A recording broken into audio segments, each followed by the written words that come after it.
Welcome to Legal Innovation Spotlight, the podcast that brings you the latest advancements in legal tech and knowledge management. I'm Ted Theodoropoulos, and I connect with the industry's brightest minds to provide you with valuable insights and actionable takeaways. So sit back, relax, and let's dive in. Don Fuchs, how are you this morning?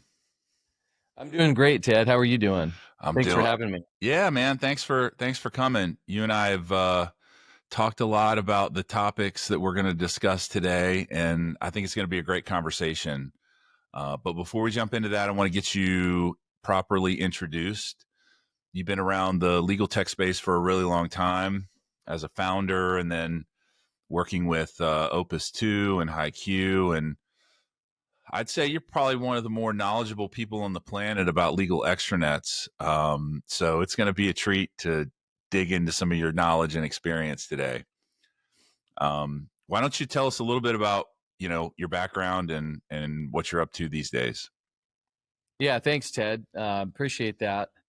I graduated from law school back in the late 90s, and pretty soon after that got into extranets really early on with Legal Anywhere, and Legal Anywhere was sort of a multifaceted journey with different ownership, where we sold early and then ended up buying it back after the .com era ended a long time ago. But yeah, it's been fun to see extranets and legal collaboration from its infancy all the way on through to where it is today. It's really amazing, because back in the 90s, a lot of law firms didn't even have public websites. So this whole concept of sharing confidential information on the internet with clients was sort of crazy, got laughed out of more than a few law firms at that time. So it's really neat to see that this has really become a standard. And so Legal Anywhere kind of worked there through 2018, and then HiQ acquired Legal Anywhere at that point, and I was with HiQ through their acquisition, or their acquisition from TR, and then I joined Opus 2 and was with Opus 2 for about 4 years as well. So yeah, it's fun to see a product like this grow from infancy to maturity where it is today, and what great things are being done, because the market has changed. Yeah. So by the time this airs, we will have fully launched press release, and we'll be full kind of go to market with Extranet. We've been working on the product for a really long time. So regular listeners probably know the story, but we started off a consulting organization back in 2008 called AcroWire, and we fell down the legal rabbit hole very early, and we built a lot of bespoke intranets and extranets. Mostly intranets, but we built some extranet solutions as well, primarily on SharePoint. And, that was back in the on-prem days where you stood up a DMZ and pushed a SharePoint farm out public facing, and you had to manage users and muddy up your Active Directory, and there was no single sign-on, and it was just unpleasant, to say the least. So we have those battle scars and a lot of those learnings. And we're super excited about what we're bringing to market, because we feel like it's different than what's available today, which we're going to talk a little bit about. But, I really want to tap into just your perspective on the evolution of extranets, because you've been around it as long as anyone. And, it seems like, from where I sit, and you predate me by probably 10 years, it seems like, things started off with basic document sharing, and, morphed their way into more sophisticated use cases. But when I look really at the landscape, it's still a lot of document collaboration. Client sync. IQ is the predominant player in the space for now. And clients sync documents from the DMS during the life cycle of a matter, do their thing, and then archive the site. A lot of times those sites end up living on for very, very long time, which is can make things expensive. But yeah, like give us kind of a overview of the evolution as you've seen it over these last, God, what is it? It's probably 25 years. Yeah, it is. Yeah, maybe going on 30, actually. I hate to say it. Um, yeah, so back in the early days, mid 90s, this World Wide Web thing was pretty new. Law firms, were a little late to the game. No surprise back then. Um, but, there's a fundamental problem of, sharing information with clients. So they were doing it, through a lot of FedEx and couriers back then. And so really, extranets really kind of started with really large litigations and transactions where, you've got your,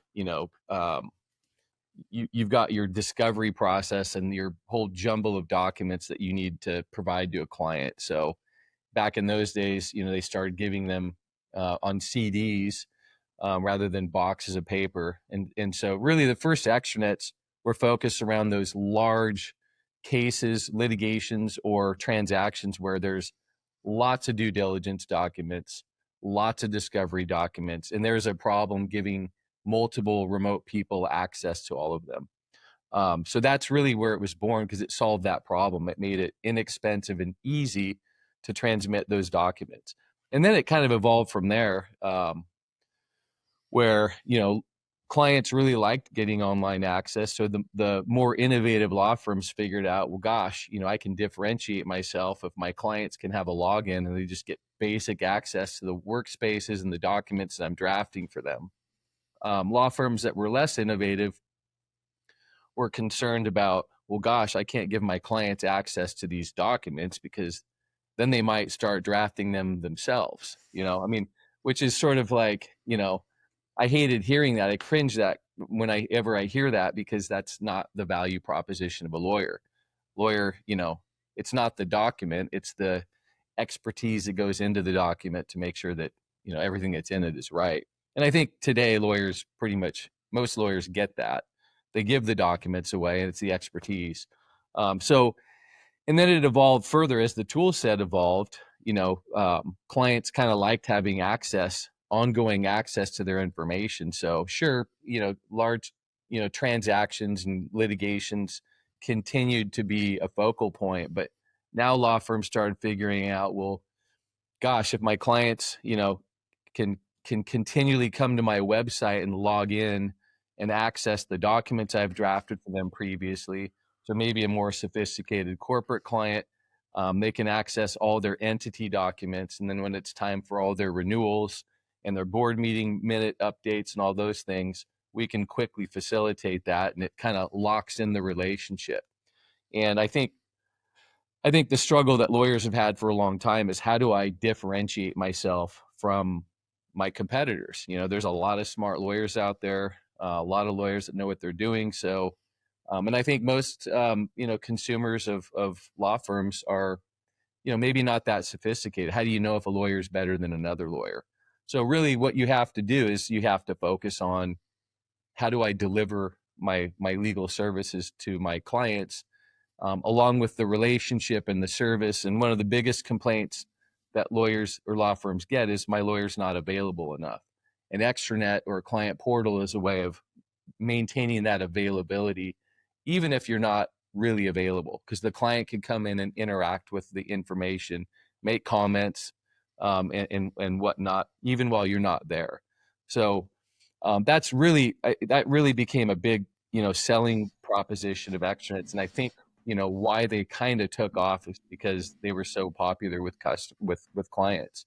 And then as it evolved further, we start going from just document transmittal to redlining back and forth. So now my client and I are redlining back and forth, and I can have, 5 or 6 or 7 different people working in the document at the same time, a lot more efficiently than emailing documents around. And then, if you fast forward to today, we're seeing law firms doing all sorts of things, because they're building in workflows that are customized to how a practice area works, or you can customize how you work with an individual client. And that's really the killer application, is now the law firm is adding value to the client beyond just the legal services, because of how they're delivering the information and providing the information.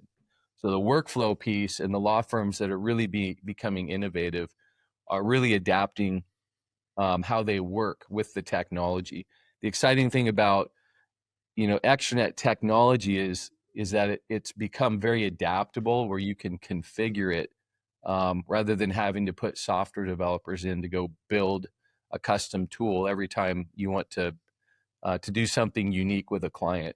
And so it allows the innovative law firms to be very creative and very quick to market, with some of these unique solutions that they provide different clients. Yeah. And, to your point about differentiation, the law firm market is extremely fragmented. If you add up the total revenue of the entire AmLaw 100, you're at about $140 billion. That's not even a Fortune 100 company if you were to combine the entire AmLaw 100. So there's not a single law firm that would qualify revenue-wise for the Fortune 500. K&E's the closest. They're just outside of the floor of the Fortune 500, which is about 7.6 billion last time I looked. And I think K&E's in the low sevens. So extremely fragmented, which means, yeah, differentiating yourself is key.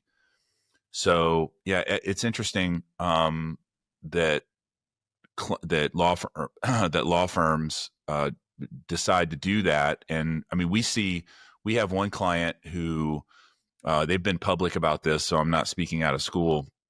They have a law firm portal. It's Ogletree Deakins, and they're a L&E firm, so they share 50 state surveys and employment law updates for each state through their client portal.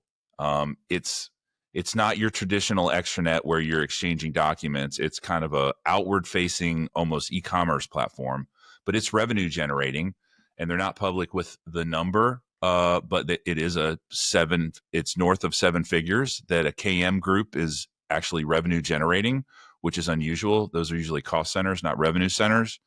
So it is a great way to not only differentiate, keep your relationship sticky, but also, generate revenue. Did you see any of that sort of stuff in your day? Yeah, I saw a lot of examples of that. I had a client in Illinois that Illinois passed some laws. This is quite a while ago, but um, they regulated what public schools, or public education systems, a sort of a priority order if they were doing layoffs for teachers, and it was based on seniority or tenure and then performance. And so there was this sort of calculation that you had to follow in order to maintain compliance with respect to who you lay off. So with our tool at Legal Anywhere, we help them build um, essentially a management tool that would help, the law firm would sell to their clients in public education, that would kind of calculate out the order from which they would have to make layoffs. So it would rank the teachers for the layoffs in that fashion. So that's an example, and they sold it and they did really well with it.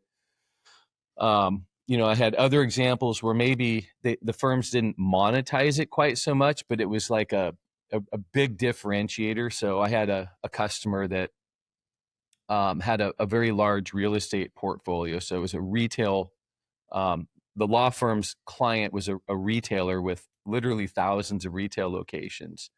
And so the law firm historically was helping, renewing all the leases every year. And you can imagine managing it back in the early 2000s. It's all manual via spreadsheets, emails, which leases are up for renewal this year, who on the team is working in what leases. I have to coordinate with the client.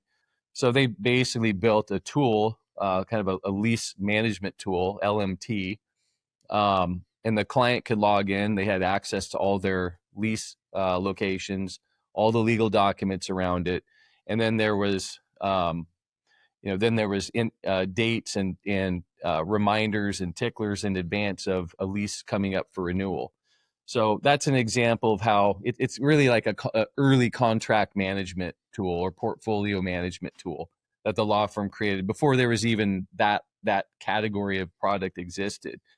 But that particular customer was not going to go to another law firm for a savings of $10 per hour, because this tool added so much value to the relationship.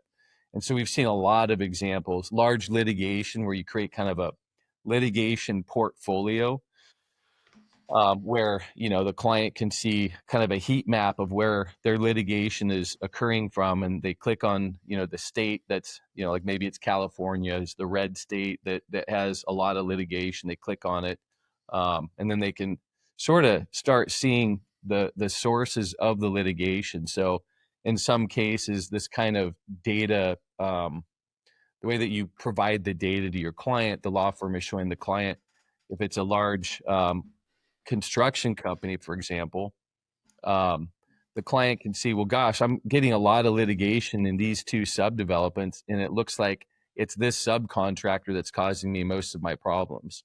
So again, there's a lot of value around that, and it has really very little to do with the legal services, but it's the law firm adding additional value within the relationship.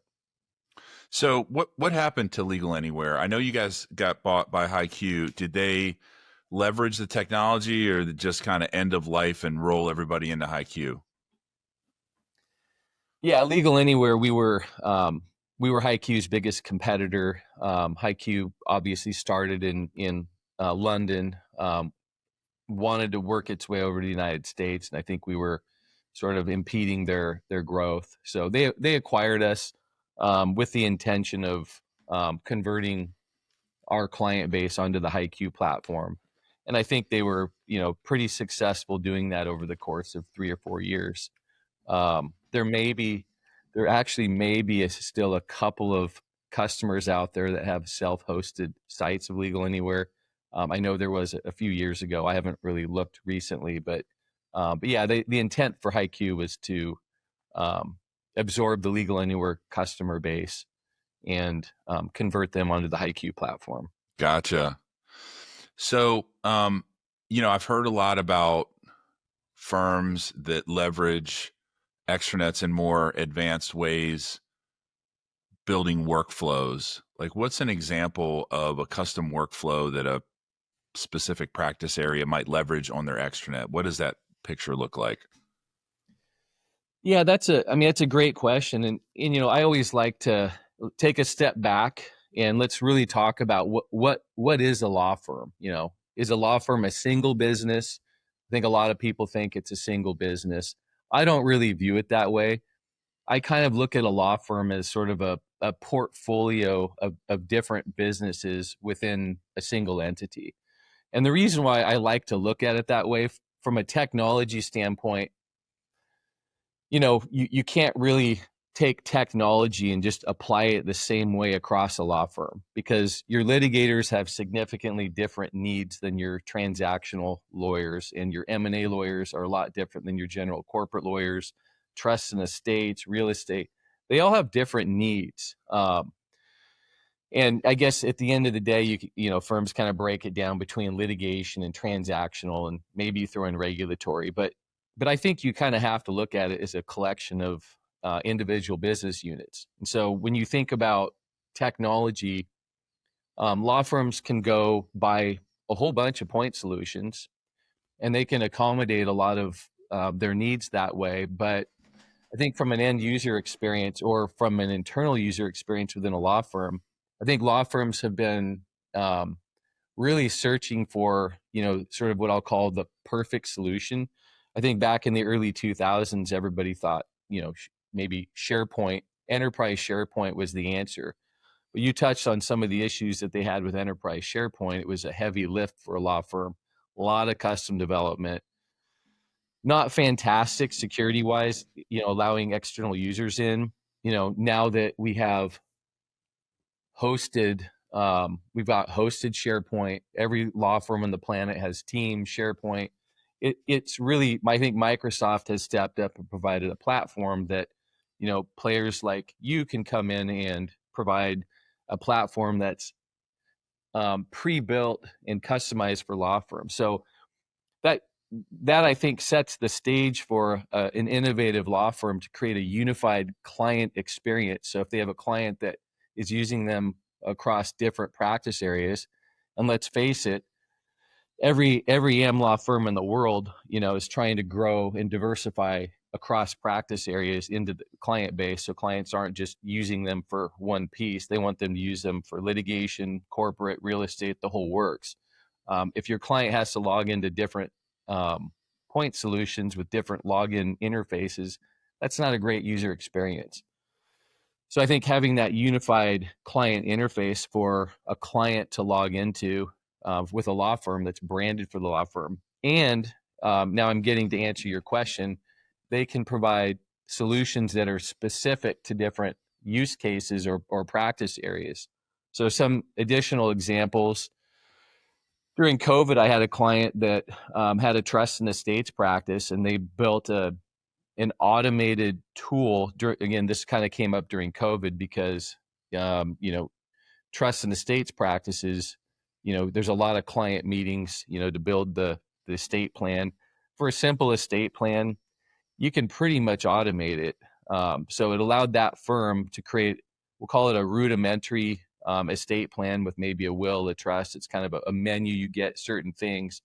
And the client, they built in document automation, they had the portal, and then they built in sort of an e-signature component to it. So virtually the client, they have a meeting with the client to talk about the client's needs, what they need. Client fills out the form on the portal. Through a document automation process, it actually builds the initial estate plan. It's reviewed by a paralegal, and then a quick meeting between the lawyer and the client virtually, signed digitally, and then delivered via the portal. And they could do it for a finite amount of money because they're not spending a whole bunch of time on it. So they use the technology to facilitate that. So I think that's an example. We've seen a lot of examples, I think, on the young company side. So if you've got a startup company and you need to go set up your organizational documents, your cap table, all your shareholder agreements or LLC member agreements. No entrepreneur in the world is interested in spending, $100,000 to go just set the table and make sure everything's right. So a lot of them kind of do it ad hoc, make a mess of it, and then later on they clean it up if they're successful. That's not ideal either. So I think a lot of law firms have, sort of created their own mini ALSPs, so alternative legal service provider. Those came into play. That's really kind of a third party extranet that's just not sponsored by a law firm, that's filling a need within the marketplace, because law firms with their typical hourly billing approach, they weren't meeting that need. So you have these technology provisions that come up. I think law firms have become smart and they've started building their own internal ALSPs. So now you have large law firms that have, founders workbench, or they have those spin-offs where an entrepreneur can come in and they get their initial documents for free. They're high quality, and they sort of embed them now into the relationship with the law firm. So the law firm is creating a net. They're not spending a lot of lawyer time on it, and they're bringing people into the fold. And those customers, as their needs grow, then they'll likely use that law firm to continue doing the work when it becomes interesting.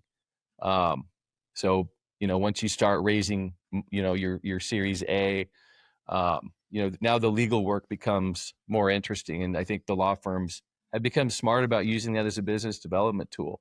So those are a couple of examples. There's really, what I love about Extranets is there's really, you're limited by your imagination as a law firm. If you understand your client, you can build a solution that's unique to that particular client and be very nimble with it. Yeah. I know Wilson Sonsini has Neuron, Cooley has Go. Those are both, I think, exactly what you described, and fill that gap really well. So, what about leveraging financial data I've always felt like law firms were hesitant to share too much financial data on their extranets. They don't want to make it too easy for clients to see how much they're spending over long periods of time. So I think that competitively there is an advantage up for grabs there for firms because look, clients aren't stupid. Like they have finance people on their side that can go run the numbers. So they're going to get to the information. Whether you make it easy for them or hard is, potentially impacts your relationship. But, I was thinking like, transparency on budgets around matters and scope and like LPM, like are those use cases that you've seen in your journeys? Yeah, absolutely. And yeah, and you're right. Clients are not dumb. And to your point earlier about the legal market being, finite and scattered, and it's also low growth. So I think law firms have figured out that if they're going to grow, it means they have to steal clients from other law firms. So that means the differentiation is super important. The problem is they don't know how to differentiate themselves. I think technology has become a very strategic and key part of that. And then the other thing that you have to look at is, why do clients leave law firms? It's for perceived lack of value. Um, so if you're a law firm, and you're combating this, I want to grow. I'm having difficulty differentiating myself from my neighbors. And, the biggest risk that we have is perceived lack of value. So how do we combat that? And, and your bigger clients, let's face it, they're going to make law firms participate on their spend management programs, Legal Tracker. And I mean, there's a bunch of them out there. And now the law firm has to feed all that data into the client system. I think really and that's not going to change. Your big super consumers of lots of law firm services, they're going to be able to dictate how law firms work. But I think in the absence of that, I think law firms that are more proactive, that provide clients with really good solutions, are going to be able to control that process a little bit better and develop that transparency. And I think one of the big drivers for this sharing of financial information, I think, we're seeing a lot of strain on the hourly billing model. So you're seeing a lot more fixed fee billing. So I would say 15, 20 years ago, there's a handful of firms that occasionally might do it on an M&A deal. Today, I think you're seeing a majority of firms that are being forced to provide fixed fee work for transactions, but it kind of started there because I think they're a little more controllable. But you're seeing it in litigation now. So that forces law firms to move out of this, cost plus mind frame into, okay, how do I grow my margins? So if I have a fixed fee, how do I grow my margin and reduce my delivery cost? And as part of that fixed fee, they have to really understand the cost of them doing a litigation, but they also have to scope it. What's the scope of work that I'm doing for the customer? And put a box around it. And that's where I think a lot of firms struggle is, okay, we'll litigate this for you for $1 million or whatever. But then, the scope grows. So I think the firms that are really good at it, they put a budget in place, and then the transparency in the relationship means that every month they're updating the actual to the budget, and the client can see on a portal, they can see how much of the budget has been consumed.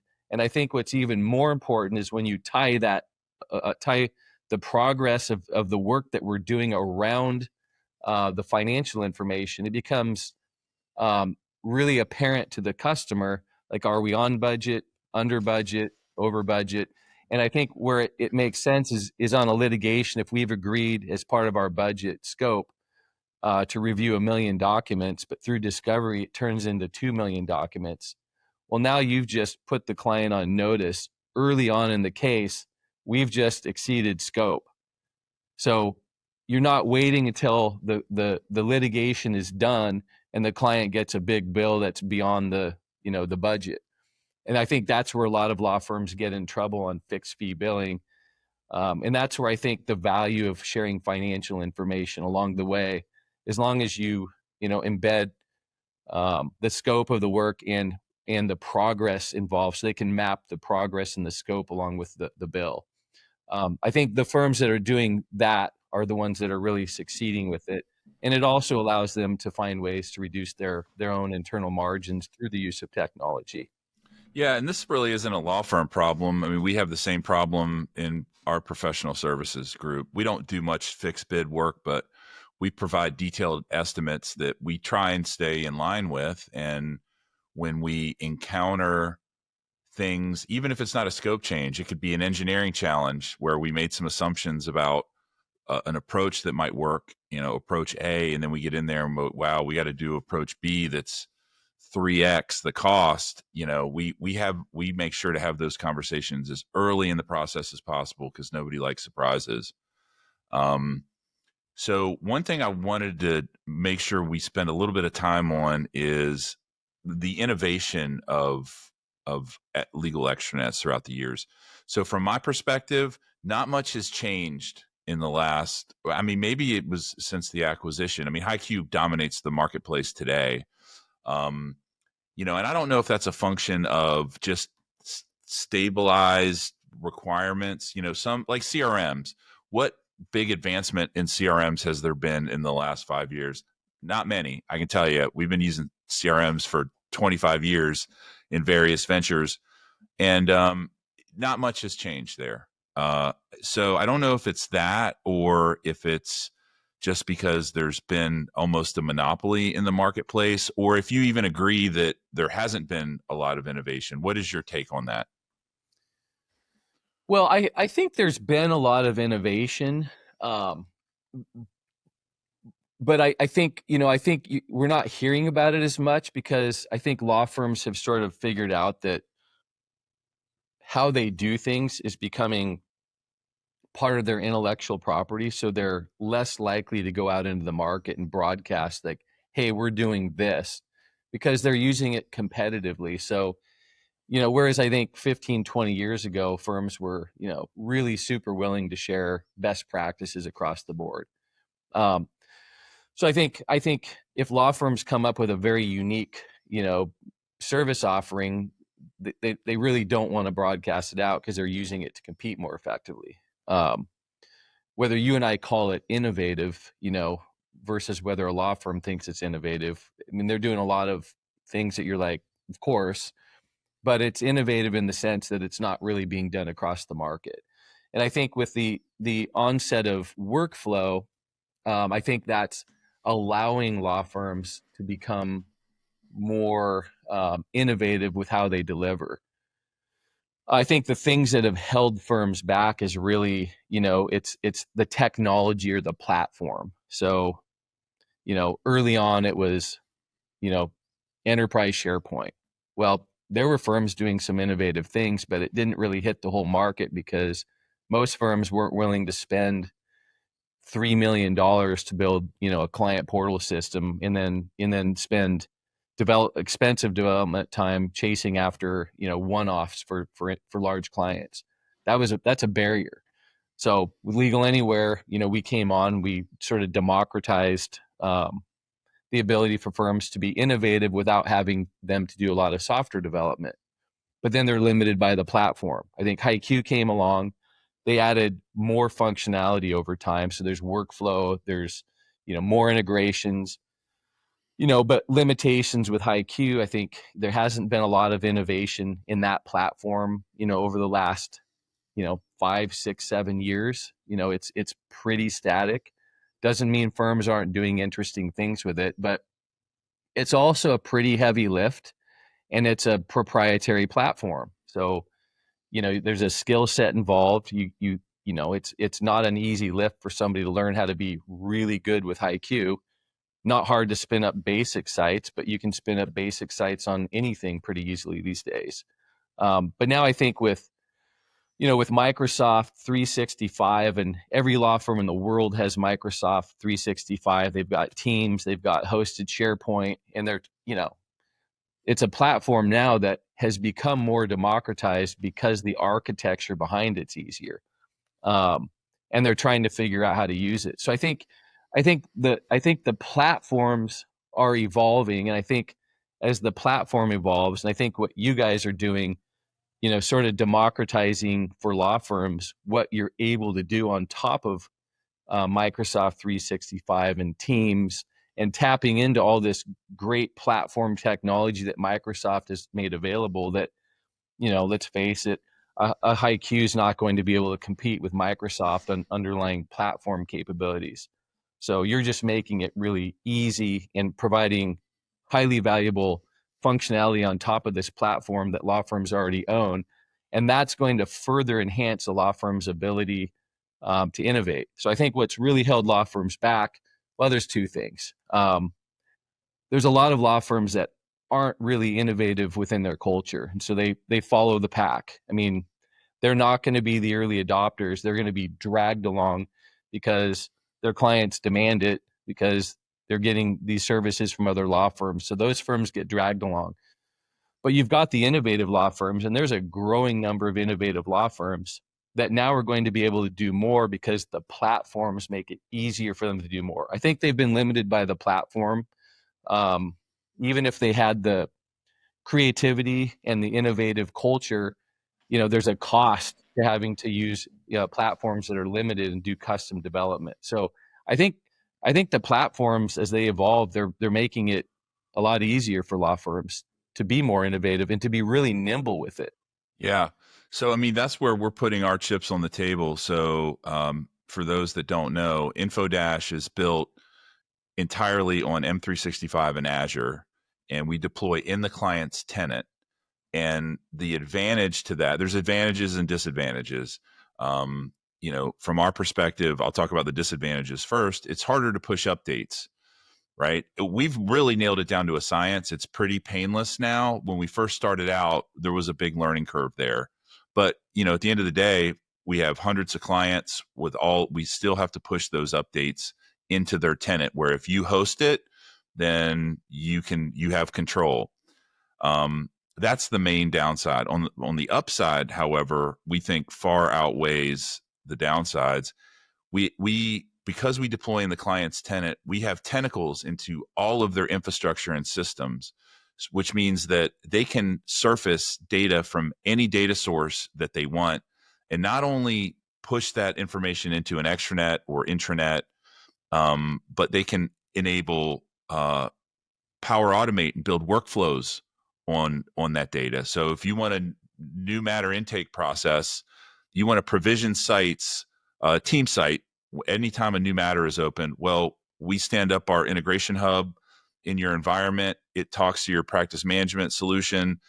Power Automate places a trigger anytime a new matter is provisioned. It goes off and completes steps 1 through X. You can use Power Apps if you want to build low code applications on top of your line of business data. You have complete control. It's within your security perimeter, so you no longer have to worry about a third party hosting your data.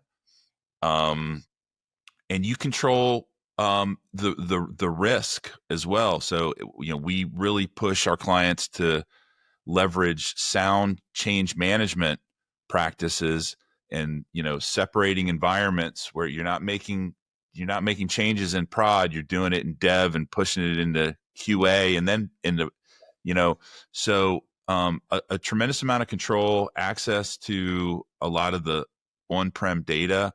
And then some other things that you alluded to is, okay, now you can leverage all your line of business data with Azure OpenAI or Azure AI Search or Copilot, right? Because our integration hub enables that. So the types of experiences that you can deliver to clients becomes almost infinite, and it really puts firms in the driver's seat. With building customizations in HiQ, the deployment is rough, right? And with the way we've architected Infodash, we have modular solutions that once you deploy them through our admin center, it's drag and drop onto any page that you want. You can build templates with them and deploy them. So And then lastly, something called B2B sharing that Microsoft enables, which I think is going to be a total game changer, where if law firms enable B2B sharing with some of their clients, they enable essentially single sign-on. So if I share a channel, a Teams channel with a client, that client in their native Teams tenant goes to the channel. They no longer have to log in. So no separate set of credentials, no separate URL, no separate user interface, because every HiQ site looks different that I've seen. You've got a consistent interface, and now any notifications associated with that channel are coalesced into the notifications that I see every day. So like, and if you want to enable your clients to ping you directly with an instant message, you have that ability and see your presence and everything else. Talking about making your lawyers more available, some of them won't like that, and I get it, but that's one way to really grease the skids on client collaboration. So we're super excited about it, and we think it's going to absolutely change the game. Yeah, absolutely. I mean, I think a fundamental advantage that you have is that you're actually able to tap into the actual data sources within your client organizations, where with other products out there, they can integrate, but you're really grabbing information and pulling it, syncing it into like a HiQ database, and then you're sharing it out. So there's another step in there, and that requires work, and it's something that can break. So I think the Microsoft platform being able to tie into all these different data sources directly, and then build in the automation around that between the different tools that law firms use commonly every day. I think that's a really big value proposition. And then, to be candid, I mean, the other thing that I think made extranets not difficult, but maybe a little less friendly to clients is that, gosh, there's another place I have to go log into and remember my credentials and all this. And that's been an Achilles heel of, we'll call it, the platform limitations that we've talked about a few minutes ago. Is that's a change in user behavior. And again, I think one of the big advantages that you have is that everybody in the world has Microsoft, right? So now they can interact with the law firm through their own user interface and their own Microsoft stack. So their users aren't having to do anything differently. That's a game changer because it makes that collaboration just easier between the entities. And the other nice thing is that the client organization controls who has access to the information. That's another limitation that we've struggled with on the extranet side for years is, law firm doesn't always know when people leave the client organization, and now they have access to this confidential information, and there has to be a manual process between the law firm and the client organization to remove access. So that's a bit of a security risk, and an administrative issue that I think is solved, with the sort of the SharePoint and Teams platform model. Yeah. So it really pretty exciting. And those things are, even though we think they're small from a user standpoint, they're actually fairly big. Yeah. I mean, I can't imagine being a GC with 40 panel firms and having 40 high Q sites and 40 sets of credentials and 40 different user interface, because each one of my panel firms customizes it a little differently. If I feel like it will reduce the friction dramatically in the client law firm relationship, which historically there's been a lot of friction there, and anything you can do to grease those skids is going to add value and ultimately improve the customer journey, which is a key retention metric. It's I think it's a very key retention metric. And again, we've sort of talked about how some law firms have less innovation in their culture, less imagination. But one thing used to always drive me nuts is marketing within law firms is often well, what have we always done? There's two questions: what have we always done? You're in a partners meeting, and what's everybody else in town doing? right? I mean, I'm like, I've been saying this for 20 years. Like, that's not marketing. You guys need to do something different and better than everybody else. But that's how a lot of law firms make decisions, because we, in the legal community, are sort of raised up through law school to look at precedents. And so, yeah, I think being innovative and different is crucial. And I think more and more firms are understanding that, and the ones that do are going to be the ones that really focus on adding that value into the client relationship. So the client doesn't care that they charge $20 more an hour, because all this other value that they're getting in service makes it worth it. That's where law firms get in trouble: lack of perceived value, for the price that's being charged. And the firms that really focus on service and innovation in how they deliver the legal services are going to be the winners, and the ones that grow their revenue at the expense of the firms around them. I mean, that is super key. Yeah. The I think listening to your customers is really important. We have a customer advisory panel that it informs our product roadmap, that meets with us. I think we're every other month now, and man, the insights that we get from them as part of that process are absolutely invaluable and allow us to serve them better and ultimately improve product market fit. And product market fit is, without it you're dead, right? With it you've got a chance. You got to do a lot of other things right too. You have to execute and market yourself well, but step one is product market fit, and listening to your customers is a key ingredient to that. Yeah, that is exactly right. And you're doing it right when your customers, you have customers that are actively involved in product development and providing feedback, because they're engaged, and because they know you're listening to them, and you're delivering those features that are providing that unique value that they're asking for. That's number one. And then number two, when you do that right, then your customers become your best sales force. I mean, nothing in the legal marketplace is better than a customer telling another law firm that, wow, Infodash is amazing. We use their product, does all sorts of things, and they're fantastic to work with. That's really the It's recipe, gold. and it's gold, and it's so simple, and it's so fun when you can execute that way, and you develop those great client relationships that last for years and years and years. And Yeah. that's where everybody wins. 100%. We have multiple award winners. We have two firms who have won ILTA's Transformative Project of the Year. We have another one who won Step 2 Intranet Gold, which is a non-legal award program. Like, it's across all verticals, and they won gold. So, making your clients successful is a key ingredient. All right, we're almost out of time, but I wanted to bounce one last thing off of you, and this is something new, and it's something that we're calling unified collaboration. I hate the terms intranet and extranet. They actually no longer make sense, right? They did when we had a firewall and we had on-prem Yeah. infrastructure, and intra meant, but everything's in the cloud now for the most part. So everything is an extranet essentially.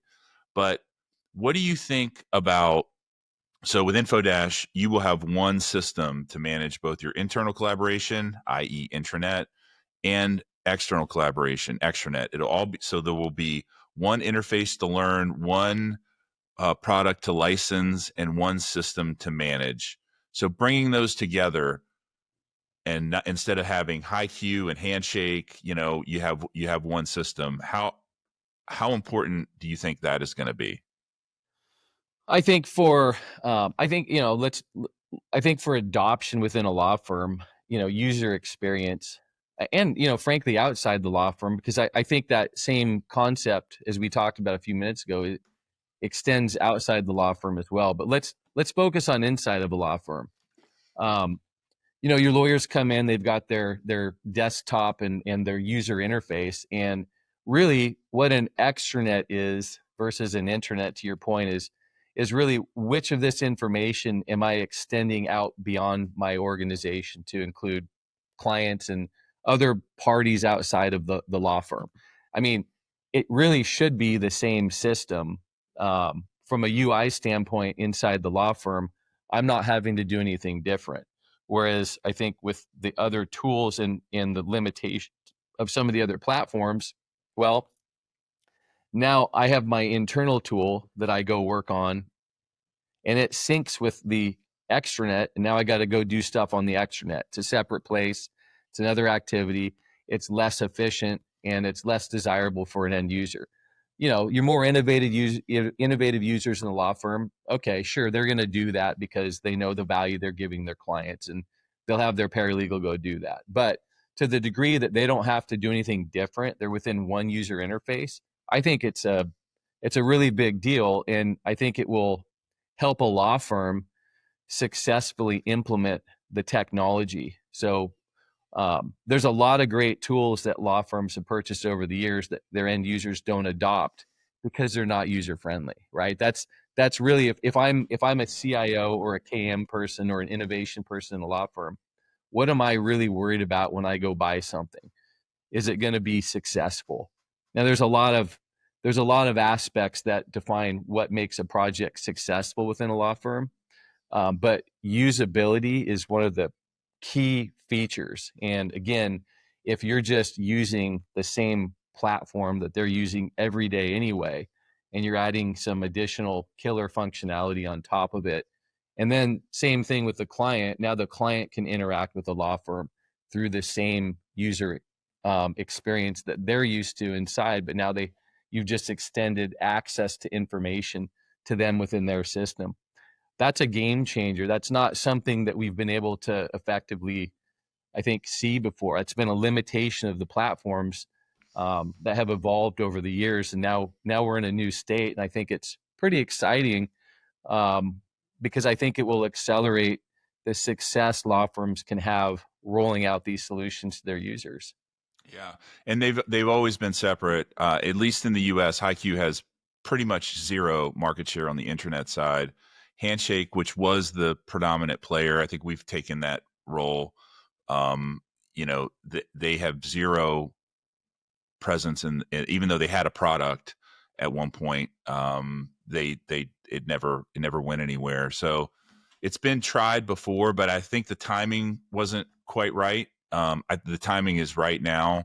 So we think bringing these things together, and not having specialized skill sets and specialized teams. I know so many law firms that have 2, 3, sometimes 5 people managing their HiQ environment. And if and that's best case scenario, it costs more. But if you've got one person managing your HiQ solution and that person leaves, you're in a Yeah. world of hurt because they're not, Yeah. it's hard to find people who really know how to manage that. So yeah, we're thinking that these are commodity skills. Everybody, you can find a SharePoint guy easily, more easily than you can somebody who knows a specialized technology like HiQ. There's a lot more of them out there. So, and your IT can also provide some support in a pinch. If you're in KM, you may not want to rely solely on IT because they've got a big backlog but in a pinch, you certainly could. So we're thinking that is also going to move the dial.